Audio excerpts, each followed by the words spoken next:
আমরা যদি সবাই ঠান্ডা মাথায় একটাবার খালি ভাবতে বসি, সবাই যার যার জায়গা থেকে ভাবি যে আল্লাহ পাক আমাদেরকে কি কি রহমত দিয়ে রেখেছেন, কি কি নিয়ামত দিয়ে রেখেছেন।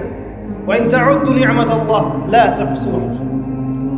তোমরা যদি আল্লাহ পাকের নিয়ামত গণনা করা শুরু করো, কোশ্চিনকালেও গুণে শেষ করতে পারবে। আল্লাহ পাক সূরাতুল জুমারের মধ্যে বলেছেন, কুল ইয়া ইবাদিয়াল্লাযীনা আসরাফু আলা আনফুসিহিম।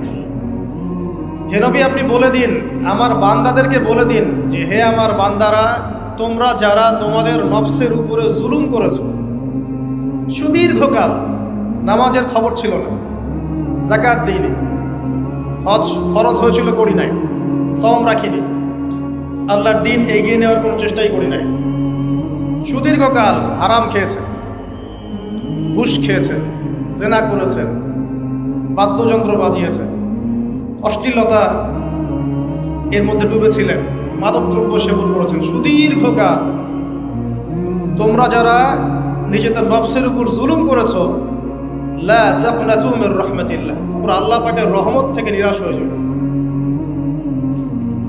তোমরা আল্লাহ পাকের রহমত থেকে নিরাশ হয়ে যাবে না। ইন্নাল্লাহা ইয়াগফিরুয যুনুবা জামিআ, আল্লাহ পাক চাইলে সমস্ত গুনাহ মাফ করতে পারেন।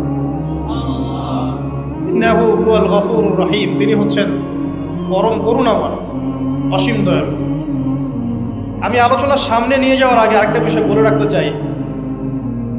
এই আলোচনাকে একপাক্ষিকভাবে, একপেশেভাবে বুঝে নেওয়ার কোনো সুযোগ নেই।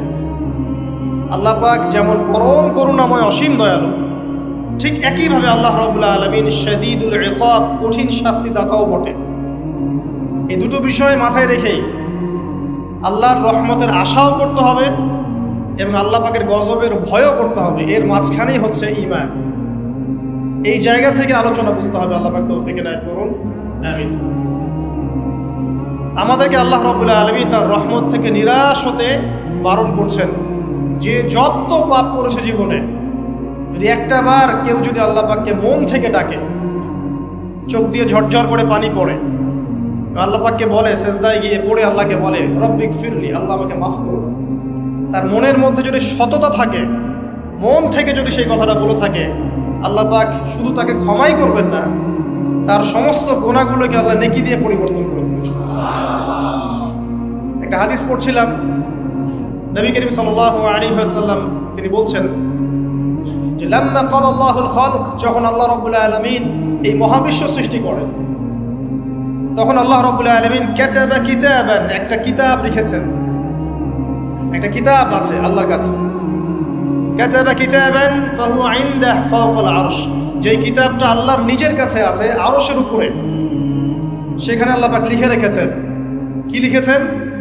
ইন্না রাহমাতি সাবাকাত গাদাবি, প্রতিটা ক্ষেত্রেই আমার রহমত, আমার দয়া, আমার করুণা আমার গজবকে পরাজিত করেছে।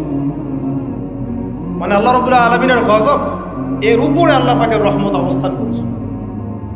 জীবনের কোনো ক্ষেত্রে হতাশ হওয়ার কোনো সুযোগ নেই।